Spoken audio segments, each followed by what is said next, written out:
चलिए next derivation देखेंगे और ये डेरिवेशन है सिस्टम ऑफ चार्जेस की वजह से।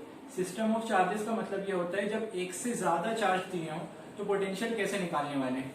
एक बात सुनो, पोटेंशियल जो होता है ना वो स्केलर क्वांटिटी होता है। तो अगर स्केलर क्वांटिटी है तो अगर नंबर ऑफ चार्जेस की वजह से हमें पोटेंशियल निकालना है तो हम सिंपली क्या करेंगे कि सारे पोटेंशियल्स को ऐड कर देंगे तो हमारे पास टोटल पोटेंशियल आ जाएगा। और हमें करना भी यही है कि यहाँ पे अगर बहुत सारे चार्जेस यानी एक से ज्यादा चार्जेस दिए हुए हों तो उनकी वजह से पोटेंशियल किसी गिवन पॉइंट पे कैसे निकालेंगे।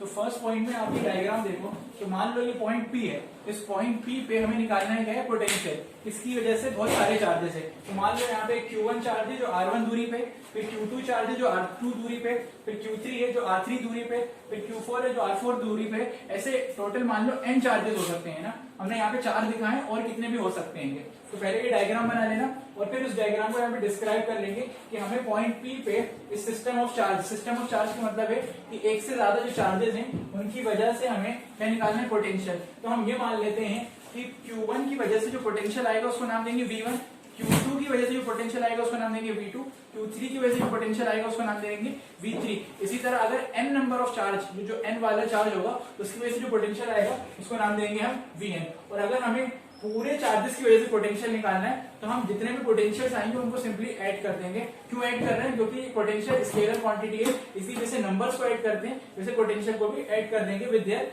साइन। ठीक है, अब आप ध्यान से देखो, अगर यहाँ पे V1 की बात करें यानी potential due to Q1 charge, तो सुनो सिर्फ Q1 को देखो बाकी को भूल जाओ। तो हमें पता है कि potential due two point charge, पहले तो ये पता होना चाहिए potential due two point charge का फॉर्मूला क्या होता है। तो मैं ये बता देता हूँ एक बार कि potential due two point charge का फॉर्मूला होता है, अगर मान लो हमारे पास चार्ज है Q और R दूरी पे हमें पोटेंशियल निकालना है। अगर चार्ज है Q और R दूरी पे हमें पोटेंशियल निकालना है तो ये जो फॉर्मूला होता है आपको याद होगा, इट इज 1/4πε0। जो चार्ज है Q और जो दूरी है R उससे डिवाइड कर दो, तो जो चार्ज है Q और R दूरी से डिवाइड कर दो तो पोटेंशियल आ जाता है। तो इसी तरह अब आप देखो यहाँ पे हमारे पास n नंबर ऑफ चार्जेस है, तो अगर हमें V1 की वैल्यू निकालनी है यानी potential due to Q1 charge, तो सारे चार्जेस को आप भूल जाओ। तो पहले तो क्या लिखोगे 1/4πε0।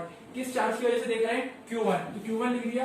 कितनी दूरी है? R1 दूरी, तो पोटेंशियल ड्यू टू Q1 आ गया ये फॉर्मूला। अब इसी तरह देखो V2 यानी सेकंड चार्ज की वजह से पोटेंशियल निकालना है, तो सारे चार्जेस को भूल जाओ और सेकंड को फोकस करो। तो फॉर्मूला क्या होगा? 1/4πε0। चार्ज कौन सा देखो वहां बैठा है Q2 और दूरी कितनी है Q2 की? पॉइंट P से R2। ठीक है, इसी तरह अगर V3 निकालना तो V3 का फॉर्मूला बोलो क्या होगा? 1/4πε0। V3 किसकी वजह से है? थर्ड चार्ज यानी Q3 की वजह से, और दूरी कितनी है? R3। इसी तरह V4, V5, V6 ऐसा आता रहेगा। और अगर मैं आपसे Vn चार्ज का पूछूं, Vn का पोटेंशियल, तो फॉर्मूला बोलो क्या होगा? 1/4πε0। तो देखो पहले चार्ज की वजह से पोटेंशियल था V1, तो यहाँ लिखा 1 1 2 तो 2 2, तो यहाँ पे n की वजह से किसकी वजह से होगा? यहाँ पे चार्ज होगा Qn और दूरी कितनी होगी? Rn। समझ में आ गया? तो ये हमने इंडिविजुअल पोटेंशियल्स निकाल लिए हैं, V1 V2 V3 और ऐसा Vn। तो अगर हमें टोटल पोटेंशियल निकालना है तो इन सारे पोटेंशियल्स को क्या कर देंगे? ऐड कर देंगे। तो पहले आपने डायग्राम बनाया, फिर आपने इस डायग्राम को डिस्क्राइब किया, फिर आपने इंडिविजुअल पोटेंशियल्स निकाले। अब इस पॉइंट P पे सारे चार्जेस की वजह से हमें पोटेंशियल निकालना है, तो हम क्या करेंगे? प्लस करेंगे। तो नेक्स्ट पॉइंट जो होने वाला है उसमें आप निकालोगे net potential at point P। Net potential at point P कैसे निकालेंगे जरा ध्यान से देखें। तो नेट पोटेंशियल लिखेंगे, नेट पोटेंशियल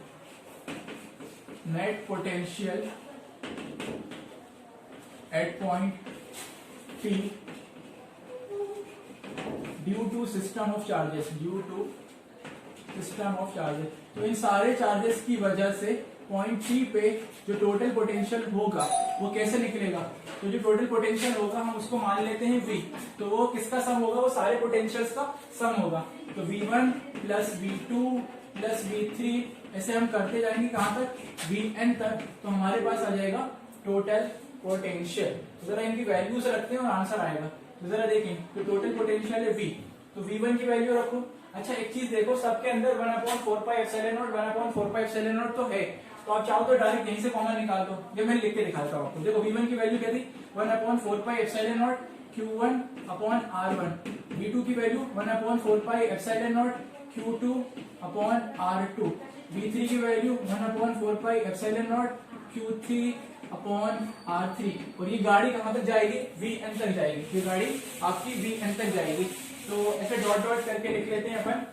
तो ये प्लस होता जाएगा, 4 आएगा, 5 आएगा, 6 आएगा और Vn में आएगा 1 upon 4 pi epsilon not Qn upon Rn। ठीक है, अब आप ध्यान से देखिए इन सब में से 1 upon 4 pi epsilon nought common आ रहा है, तो V की जो वैल्यू आ रही है तो अपन ने 1 upon 4 pi epsilon nought common निकाल लिया। अंदर देखो पहले से क्या बनेगा, Q1 अपॉन R1, तो पहले टर्म से आएगा Q1 अपॉन R1, दूसरे टर्म से देखो Q2 अपॉन R2, तीसरे टर्म से क्या आएगा बोलो, Q3 अपॉन R3 और ऐसे चलता जाएगी गाड़ी कहां तक, n नंबर पे क्या आएगा, Qn अपॉन Rn। ठीक है, क्लियर है। तो ये ऐसा आप लिख सकते हो, इसको समीशन के फॉर्म में भी लिखना हो तो लिख दो, या तो आप डायरेक्ट यही आंसर डिक्लेयर कर दो, या तो आप ऐसा भी लिख सकते हो 1 upon 4 pi epsilon not summation लगा लो, तो समीशन का सिंबल और यहाँ पे लिख लो QI अपॉन RI और I की वैल्यू आपकी 1 से स्टार्ट होगी और n तक जाएगी। तो या तो इस फॉर्म में लिख लो, ये समझ में नहीं आ रहा तो ऐसे लिख लो, है ना। तो ये है आपका potential due to system of charges. कुछ नहीं करना है आपको, जितने भी चार्जेस दिए उन सबका एक एक का पोटेंशियल निकालो, सारे पोटेंशियल्स को जोड़ दो और आपका टोटल पोटेंशियल आ जाएगा। एक बात ध्यान से सुनो, मान लो यहाँ पे कोई माइनस चार्ज होता, मान लो ये Q2 माइनस होता, ठीक है ना, तो यहाँ पे आपको माइनस मेंशन करना पड़ता क्योंकि पोटेंशियल स्केलर क्वांटिटी है, तो अगर प्लस है तो प्लस लगाएंगे और माइनस है तो माइनस मेंशन करेंगे। ठीक है, ओके।